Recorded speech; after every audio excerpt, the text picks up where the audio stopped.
This is Wake Up and Lead, a podcast where ambitious young professionals learn to lead themselves. I'm your host, Hampton Dorch, and today we are talking about fellowship.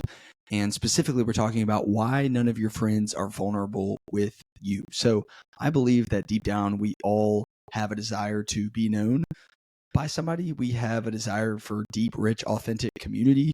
We have a desire to be celebrated when good things happen. We have a desire to be mourned with when hard things happen. And a lot of us don't have that. We don't have people that open up to us. We don't have people that we are vulnerable with. And so I think the key here is to be the friend, be the person that you're looking for. And so here's a tip. Here's a trick. You may have a bunch of different friends, and a way to test who maybe is someone that you want to invest more time with is if you're struggling with something to like open up to them about it. Because here's the thing, vulnerability breeds vulnerability.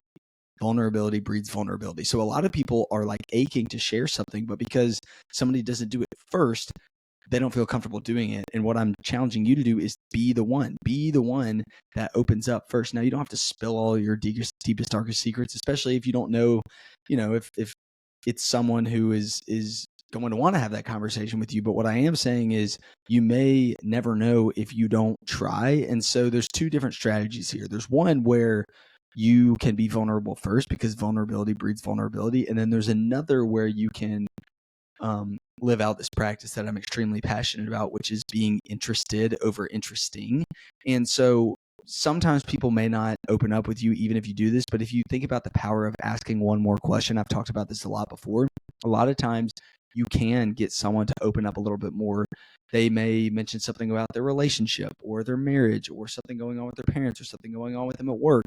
And if you get the hunch that maybe they're struggling in a certain area or they're really pondering something, step out of your comfort zone and ask one more question, or just say, tell me more about that.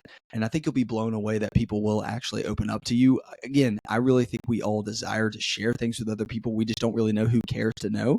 So if you can give someone the gift of letting them know that you care, I think they'll open up. And also, if you start with vulnerability, it will breed more vulnerability. It's time for you and me to wake up and lead.